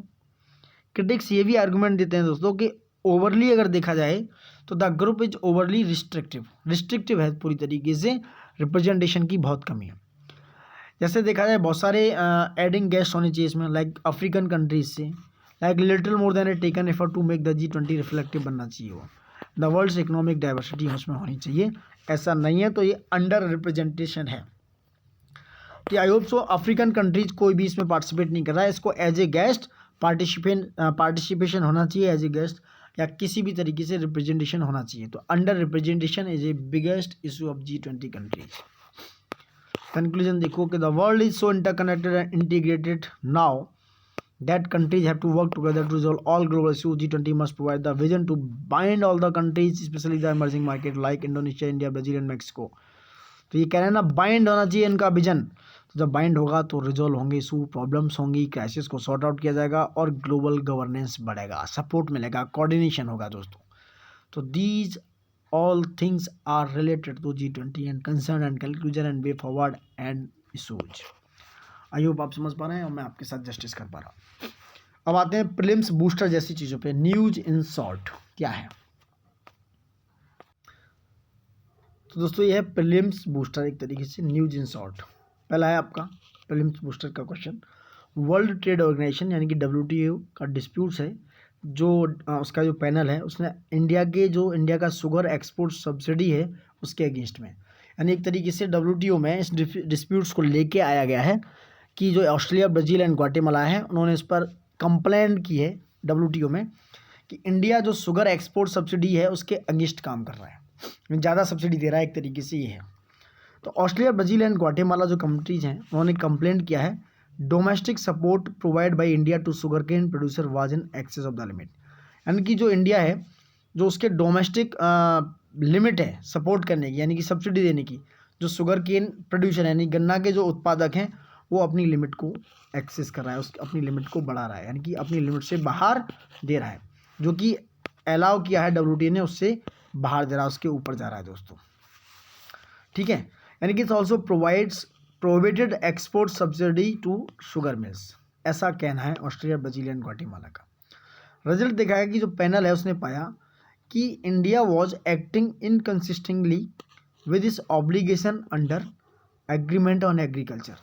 इंडिया जो है इस पर इनकंसिस्ट तरीके से लगातार एग्रीमेंट ऑन एग्रीकल्चर के अंडर में काम कर रहा है। एग्रीमेंट ऑन एग्रीकल्चर जो है वो प्रोवाइड कराता है specific commitment to reduce support and protection in area of domestic support, export subsidy and market access. ठीक है, एग्रीकल्चर ऑन एग्रीकल्चर क्या है? Agreement on agriculture specific commitment को प्रोवाइड कराता है कि आपको भैया अपने सपोर्ट को और प्रोटेक्शन को क्या करना है, डोमेस्टिक सपोर्ट एरिया को, एक्सपोर्ट सब्सिडी को या मार्केट एक्सेस को रिड्यूस करना है। ठीक है, इस तरह का सिनेरियो है कुछ कुछ। डोमेस्टिक सपोर्ट जो है शुगर केन प्रोड्यूसर के लिए FRPF यानी कि फेयर एंड रिम्यूनरेटिव प्राइस के थ्रू दिया जाता है। FRPF के थ्रू उनको सपोर्ट मिलता है, जैसे MSP होता है वीट एंड गेहूं के लिए, वैसे ही FRPF होता है शुगर केन के लिए। और स्टेट एडवाइज प्राइस के थ्रू भी उनको मीजर्स मिलते हैं, प्रोड्यूसर को डोमेस्टिक सपोर्ट मिलता है। स्टेट लेवल इंसेंटिव्स भी देता है कई बार। FRP जो है यानी कि जो फेयर एंड रिम्यूनरेटिव प्राइस है उसके लिए क्या मैंडेटरी है, यानी कि इससे रिक्वायरिंग पेमेंट ऑफ, ये क्या है, ये एक मैंडेटरी मिनिमम प्राइस देता है उन शुगर कोन प्रोड्यूसर को, जैसे MSP मिलता है गेहूं और चावल पर, उसी तरीके से एक मैंडेटरी हो जाता है minimum price sugar cane producer के लिए दोस्तों। जबकि जो SAP है यानी कि स्टेट एडवाइज प्राइस है, वो एक state specific mandatory minimum price है उस प्रोड्यूसर के लिए, ये भी स्टेट के द्वारा दिए जाने वाला एक मैंडेटरी मिनिमम प्राइस है दोस्तों। ठीक है, इंडिया का जो एक्सपोर्ट सब्सिडी है दोस्तों शुगर केन प्रोड्यूसर के लिए, वो उसको इंक्लूड कर लिया जाए तो production assistance scheme, buffer stock schemes and marketing and transportation scheme उसका क्या है, पार्ट है। यानी कि India is export subsidy for sugar cane producer includes production assistance schemes, buffer stock की schemes and market transportation schemes के through दिया जाता है। यानी इंडिया के एक्सपोर्ट सब्सिडी को इस तरीके से दिया जाता है। इसके रिस्पॉन्स में जो WTO मेंबर हैं उन्होंने कहा कि India said that support given was largely to small and marginal farmers and accordance with this commitment at WTO। WTO का ये कहना है कि जो WTO में इंडिया ने कमिटमेंट किया है उससे कहीं ज़्यादा इंडिया अपने स्मॉल एंड मार्जिनल फार्मर्स को सपोर्ट कर रहा है दोस्तों। ये इसके रिस्पॉन्स में WTO मेंबर्स का ऐसा कहना है, जो ऑस्ट्रेलिया, ब्राज़ील एंड ग्वाटेमाला है। ठीक है दोस्तों, agriculture on agreement and agriculture की बात करें दोस्तों, ठीक है, state that domestic support shall not exceed D minimum level, भैया वो अपने लेवल को डी मिनिमम नहीं कर सकता है। अगर डी मिनिमम लेवल देखा जाए दोस्तों क्या है, 5% value of production for developed countries, यानी कि जो प्रोडक्शन की वैल्यू है उसका 5% डेवलप्ड कंट्रीज को दिया जाएगा और 10% उन्हीं डेवलपिंग कंट्रीज को दिया जाएगा, यानी कि 10% दिया है WTO के नॉर्म्स में और 5% दिया है डेवलप्ड कंट्रीज के लिए और 10% है किसके लिए, डेवलप्ड कंट्रीज के लिए दोस्तों। ये नॉर्म्स हैं WTO के दोस्तों। वहीं अंडर अगर बात करें एग्रीमेंट ऑन एग्रीकल्चर पर, agreement on agriculture and agreement on subsidies and countervailing measures, export subsidies from WTO members are prohibited on a number of agriculture products. तो ये बहुत सारे प्रोडक्ट्स पे प्रोहिबिशन है, इसका निषेध है, निश्चित तरीके से नहीं दी जाएगी। एग्रीमेंट ऑन एग्रीकल्चर में ऐसा बोला गया है, बट इंडिया ऐसा करता है बार बार, ये डिलिमिटेशन जो है उसको ब्रेक कर देता है और अपने डोमेस्टिक जो बी प्रोड्यूसर हैं उनको बार बार सपोर्ट करता है। ऐसा ऑस्ट्रेलिया, ब्राज़ील और ग्वाटेमाला ने ब्लेम किया है, कंप्लेंट किया है WTO में दोस्तों। ठीक है, दूसरा क्या है, UN जनरल असेंबली से रिलेटेड है। अब क्या है UN जनरल असेंबली, ये समझ लो। UN general assembly conferred observer status on the international solar alliance. तो UN जनरल असेंबली ने ऑब्जर्वर स्टेटस दिया है ISA के, ISA बोले तो इंटरनेशनल सोलर अलायंस है। Grant of the status would help provide for, यानी कि जो स्टेटस देने के बाद जो हेल्प मिलने वाला है, जो प्रोवाइड होगा, वो एक कॉपरेशन होगा उन एलाइज के बीच में जो UN के साथ हैं और ये ISA के साथ हैं। इसमें इन्हें ग्लोबल एनर्जी और उनकी ग्रोथ और उसके डेवलपमेंट के थ्रू बेनिफिट होने वाला है दोस्तों। ये प्रोवाइड कराएगा UNO ने प्रोवाइड कराया। It also provide a choice to ISA to have permanent office in the UN headquarter New York. उन्होंने बोला कि अगर चाहे तो ये चॉइस है ISA का, इंटरनेशनल सोलर अलायंस का, कि वो न्यूयॉर्क में जो UN का हेडक्वार्टर है वहाँ पे अपना परमानेंट ऑफिस एस्टेब्लिश कर सकता है, प्रोवाइड करा सकता है UN उसको। अबाउट ऑब्जर्वर स्टेटस की बात करें UN की, ये क्या है, तो जो ऑब्जर्वर स्टेटस का टैग है UN का दोस्तों, ये 1946 में 1946 में शुरुआत हुई थी स्विस गवर्नमेंट के साथ। तो स्विस गवर्नमेंट ही पहली परमानेंट ऑब्जर्वर स्टेट थी दोस्तों, स्विट्जरलैंड की जो गवर्नमेंट थी। A number of regional and international organisation are given observer status by UNGA। उसके बाद 1946 के बाद बहुत सारे इंटरनेशनल और नेशनल ऑब्जर्वर्स को तैयार दिया गया मतलब स्टेटस दिया गया यूनाइटेड नेशन जनरल असेंबली के द्वारा। और भी बहुत सारे ऑब्जर्वर को इंक्लूड किया गया इसमें, लाइक नॉन मेंबर स्टेट जो होली सी थी, inter governmental and other organisation को। ISA को इतने ये जो है आपको देख सकते हो, ये inter governmental and other organisation like ISA and special जो एजेंसीज हैं लाइक FAO, इनको भी as a observer member include किया गया है दोस्तों। बहुत सारे नॉन मेंबर स्टेट्स भी हैं जो एज ए ऑब्जर्वर काम करते हैं। ISA क्या है दोस्तों, ISA एक इंटर गवर्नमेंटल ट्रीटी है, जो ट्रीटी बेस्ड इंटरनेशनल ऑर्गेनाइजेशन है दोस्तों, जिसका सेक्रेटरीट गुरुग्राम हरियाणा इंडिया में है। गुरुग्राम हरियाणा में इंडिया में है दोस्तों। ये एक जॉइंटली लॉन्च किया गया है इंडिया और फ्रांस के द्वारा। COP21 2015 में हुआ था बाई UNFCCC के द्वारा। तब इंटर गवर्नमेंटल ट्रीटी बेस एक ऑर्गेनाइजेशन बनाया गया जिसको ISA बोला गया। ये कोलैबोरेशन प्लेटफॉर्म के साथ काम करता है। इसका काम ये है कि भैया ये जो सोलर एनर्जी टेक्नोलॉजी है उसको इंक्रीज करेगा, इसके डिप्लॉयमेंट को इंक्रीज करना है और एनर्जी एक्सेस से लेके एनर्जी इंश्योर करना, एनर्जी सिक्योरिटीज़ को, ड्राइव एनर्जी ट्रांजिशन को इंश्योर करना इसका काम है। जितने भी मेंबर कंट्रीज हैं इस समय 101 सिग्नेटरीज साइन कर चुके हैं, जिसमें सबसे लेटेस्ट साइन सिग्नेटरीज है वो है अमेरिका USA। इसमें 80 सिग्नेटरीज जो हैं, 80 जो कंट्रीज जिन्होंने साइन किया है अब तक वो ISA फ्रेमवर्क को रेटिफाइड कर चुके हैं दोस्तों। रेलेवेंस क्या है इसका ISA का, रेलेवेंस ये है ISA का दोस्तों कि ये इनोवेशन सॉल्यूशन और जो नेट जीरो टारगेट है उनको प्रमोट करेगा। दूसरा क्या है, इसके जो एथिकल वैल्यूज़ हैं, इंडियन एथिकल वैल्यूज़ हैं, लाइक इक्वलिटी है, लाइक फ्रेटर्निटी है वगैरह वगैरह, ये उन्हें क्या करेगा, इनको एक न्यू एरा में ग्रीन एनर्जी डिप्लोमेसी में लेके आएगा। यानी based on Indian ethos of equality it रस in a new era of green energy technology.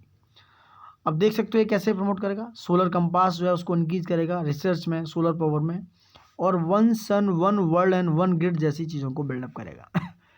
जब ऐसी चीज़ें बिल्डअप होंगी तो एक ग्लोबल इकोसिस्टम तैयार होगा और these are interconnected renewable energy resources with each other दोस्तों। ठीक है, लाइक बात करें ग्लोबल एनर्जी अलायंस है, आप देख सकते हो जो COP26 में बनाया गया, is very important. Global energy alliance for people and planet partnership at COP26 in Glasgow UK for least developing countries and small island developing countries state. तो जो ग्लोबल एनर्जी अलायंस है, जो पीपल और planet के लिए तैयार किया गया है COP26 में, ये उनके लिए तैयार किया गया है भैया, जो लीस्ट डेवलपिंग कंट्रीज हैं और जो आइलैंड डेवलपिंग स्टेट हैं उनके लिए। ठीक है, ये रेलेवेंस है ISA का। एक और बात करें, इंडियन ओशन डायलॉग क्या है, IOD क्या है। 8वां एडिशन था इंडियन ओशन डायलॉग का। इसमें इंडिया ने अपने रीजन्स जो है, इंपॉर्टेंस रीजन को क्या किया, need to keep it safe and secure, उनको कीप और सेफ रखने की, सिक्योर रखने की बात कही। ठीक है, 8वां एडिशन IOD का था दोस्तों। ठीक है, IOD जी क्या है, ये ट्रैक 1.5 फॉर्म है, जहाँ पर गवर्नमेंट ऑफिशियल पार्टिसिपेट करते हैं अनऑफिशियल कैपेसिटी से और नॉन ऑफिशियल एक्टर के साथ काम करते हैं। कहाँ पर, इंडियन ओशियन रिम एसोसिएशन में दोस्तों। अब इंडियन ओशियन रिम एसोसिएशन का सिग्निफिकेंस क्या है ये भी समझो। Half of the world container जो हैं इंडियन ओशियन रिम एसोसिएशन के थ्रू गुजरते हैं। अगर बात की जाए वर्ल्ड का 2/3 ऑफ वर्ल्ड का जो ऑयल शिपमेंट है वो IOR के थ्रू ही जाता है दोस्तों। ये वर्ल्ड का मोस्ट इंपॉर्टेंट चौक पॉइंट है। कौन कौन से पॉइंट्स यहाँ पे मिलते हैं, स्टेट ऑफ हॉर्मुज भी यहाँ पर है इंडियन ओशियन रिम एसोसिएशन में, मलक्का स्ट्रेट, बाब अल मंडेब भी यहाँ पर इसका पार्ट है।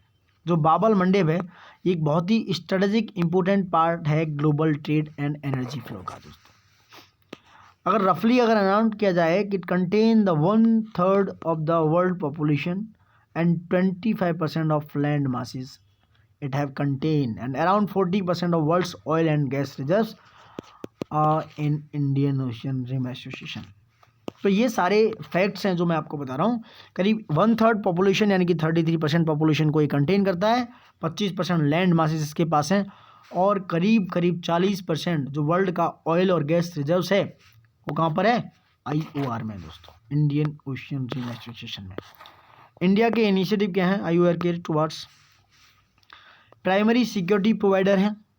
ठीक है, यानी कि to most of smaller neighbour like Maldives, Mauritius, Sri Lanka etc, इनके लिए ये क्या करता है, सिक्योरिटी प्रोवाइड कराता है। विजन सागर के लिए बहुत इंपॉर्टेंट, यानी कि जो IOR के थ्रू विजन सागर चलाया जा रहा है ये भी इंडियन ओशियन का पार्ट है। Security and growth for all in the regions, चाहे वो जियो पोलिटिकल हो, इकोनॉमिक हो, स्ट्रेटेजिक हो। इंडो पैसिफिक ओशियन इनिशिएटिव भी एक पार्ट है जो फोकस करता है मैरीटाइम सिक्योरिटी पे, मैरीटाइम इकोलॉजी, डिजास्टर रिस्क वगैरह पे।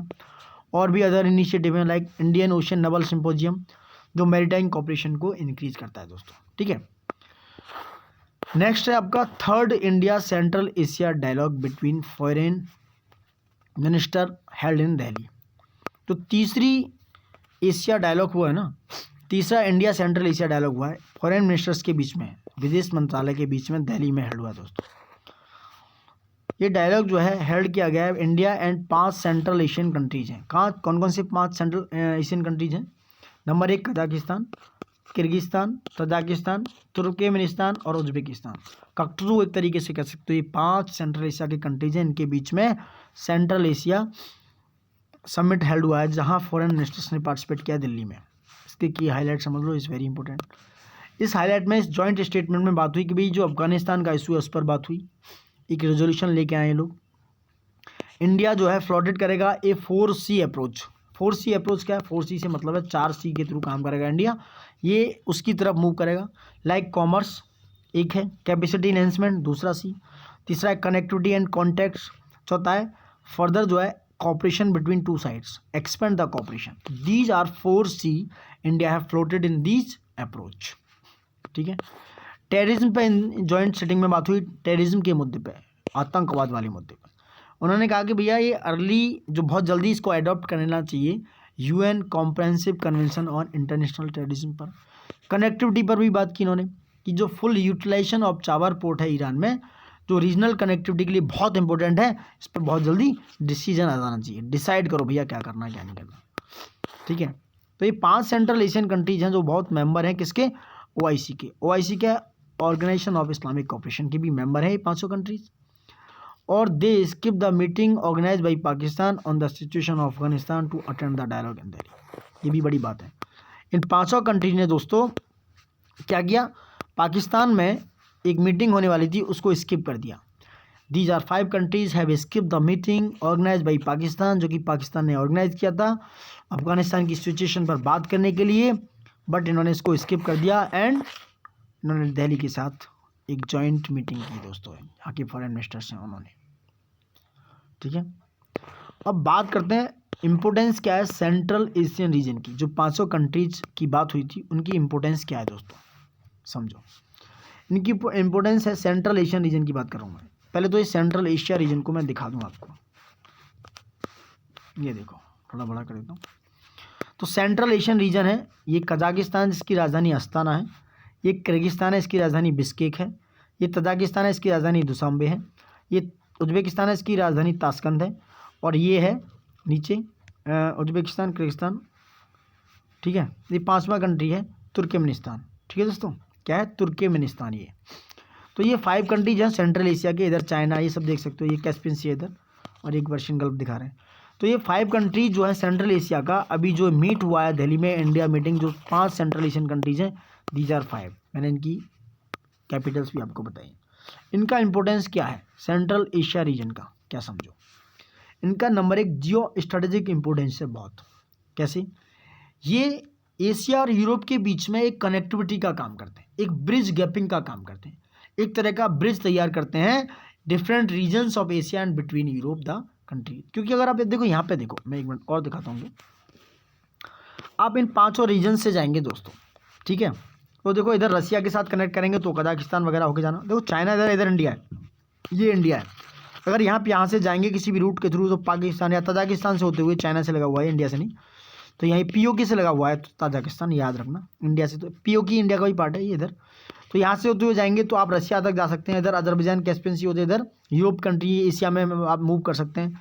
तो ये इसलिए स्ट्रेटेजिक पॉइंट से बहुत ज़्यादा ज़रूरी है, जियोपॉलिटिकल जो इम्पोर्टेंस है इसका बहुत ज़्यादा ज़रूरी हो गया जियो स्ट्रेटेजिक पर्पज से। आप यूरोप में अगर ट्रेड करना चाह रहे हैं तो एशिया में ट्रेड करना चाह रहे हैं तो ये बहुत ज़्यादा इंपॉर्टेंट बन जाता है हमारे लिए, कनेक्शन का काम करेगा, ब्रिज का काम करेगा। सिक्योरिटी एंगल से भी बहुत ज़्यादा इंपॉर्टेंट है दोस्तों, क्योंकि ये अगर इस पीस रीजन में पीस रहेगा तो हम आसानी से ट्रेड कर पाएंगे, आसानी से अपनी चीज़ों को कर पाएंगे, और इनके साथ होने के बावजूद हम टेररिज्म पर भी कंट्रोल कर पाएंगे दोस्तों। जो सेंट्रल एशियन रीजन है ये बहुत ज़्यादा एबिडेंट है, प्रचुर मात्रा में यहाँ पे मिनरल रिसोर्सेज हैं, जैसे यहाँ पर पेट्रोलियम की मात्रा बहुत है, natural gas, gold, uranium, platinum वगैरह वगैरह। तो ये जो है abundant of mineral resources, there is very very important part of the Central Asian region. Challenges क्या हैं, चैलेंजेस समझो। चाइना और पाकिस्तान का बहुत एक्सेस है इन कंट्रीज़ में, ये एक चैलेंज है।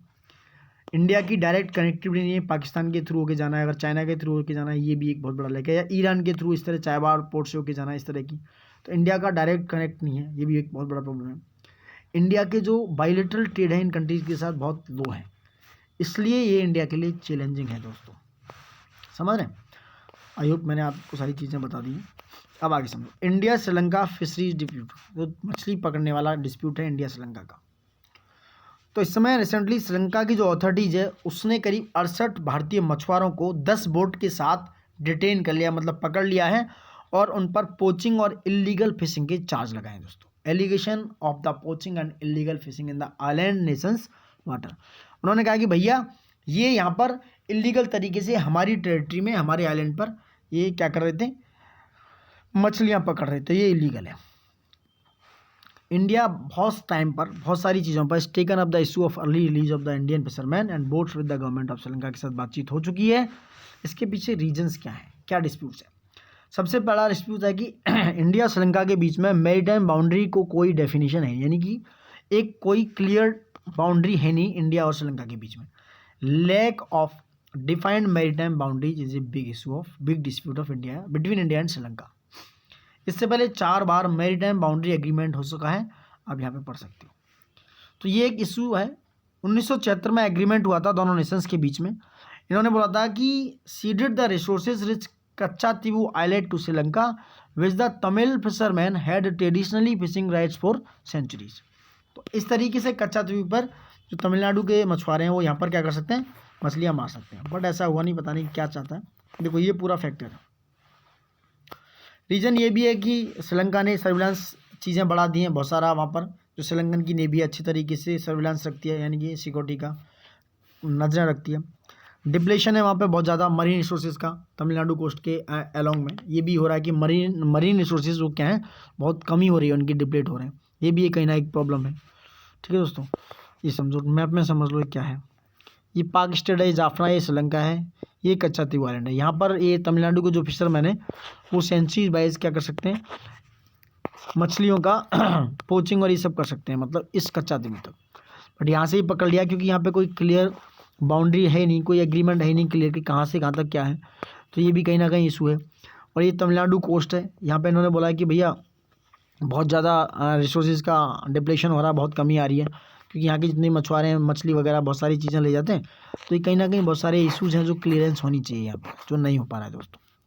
समझ सकते हैं आप। ये पाक स्टेट है, कच्चादेवी है, रामेश्वरम है, ये रामनाथपुरम है, ये बुद्धनगर है, ये शिवगंगा है।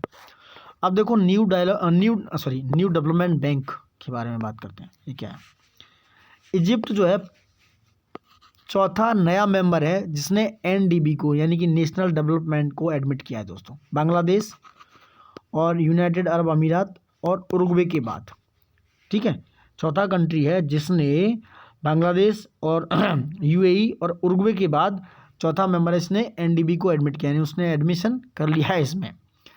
क्योंकि इसका जो एक्सपेंडिशन है, बैंक्स ग्लोबल आउटरीच बहुत एक्सपेंडिशन तरीके से फैल रहा है। ठीक है, हेडक्वार्टर इसका संघाई में। एनडीबी 2015 में ब्रिक्स नेशंस के थ्रू एस्टेब्लिश किया गया था। ब्रिक्स बोले तो ब्राज़ील, रसिया, इंडिया, चाइना और साउथ अफ्रीका। एनडीबी का एम है नेशनल डेवलपमेंट बैंक का कि भैया जो रिसोर्सेज हैं उनको मोबिलाइज किया जाएगा इंफ्रास्ट्रक्चर के लिए, सस्टेनेबल डेवलपमेंट प्रोजेक्ट्स के लिए, जो कि ब्रिक्स कंट्रीज़ में हो रहा है, या कोई जो इमर्जिंग इकोनॉमीज़ हैं या जो डेवलपिंग कंट्रीज़ हैं उनमें इन रिसोर्सेज को मोबिलाइज किया जाएगा। ठीक है, इस तरीके का सिनेरियो एनडीबी रखता है। अब बात करते हैं ऑपरेशन देवी शक्ति दोस्तों, इट्स वेरी इंपॉर्टेंट। ये एक रेस्क्यू, एक बचाव ऑपरेशन चलाया गया था इंडियन गवर्नमेंट के द्वारा, क्योंकि जो अफगानिस्तान में तालिबान ने अफगानिस्तान को टेक ओवर कर लिया, तब ये ऑपरेशन देवी शक्ति चलाया गया दोस्तों। It is conducted by Indian government to evacuate people from Afghanistan since the Taliban take over. तो ये ऑपरेशन देवी शक्ति उससे रिलेटेड है जब तालिबान ने काबुल पर कब्जा कर लिया। तो ऑपरेशन देवी शक्ति वहाँ हमारे अपने लोगों को बचाने के लिए चलाया गया था। तो guys I think it's all about international relation with December magazine. Vision का दिसंबर मैगजीन है। नेक्स्ट वीडियो में इकोनॉमी को हम कंप्लीट करेंगे। सो आई होप मैं आपके साथ जस्टिस कर पाया हूँगा। Thank you for watching it and love you all guys. उससे पहले एक छोटा प्यारा सा निवेदन है, प्लीज़ लाइक, ज़्यादा से ज़्यादा सब्सक्राइब किए और उस घंटी को दबाकर प्लीज़ हमारे ज़्यादा से ज़्यादा वीडियो को रीच करने के लिए उस घंटे को दबाइए। उस बेल आइकन को क्लिक करके आप हमारा चैनल सब्सक्राइब कर सकते हैं और ज़्यादा से ज़्यादा हमारी वीडियोज़ को अपने दोस्तों के साथ शेयर कर सकते हैं, उसके वैल्यूएबल कमेंट दे सकते हैं। और हमारा एक लिटिल बिट इंगोआ की अगर वैल्यूज़ देनी है आपको तो please like, subscribe, comment, share कीजिए। ज़्यादा से ज़्यादा शेयर करेंगे तो हमें थोड़ा एंगेजमेंट मिलेगा, थोड़ी सी खुशी मिलेगी।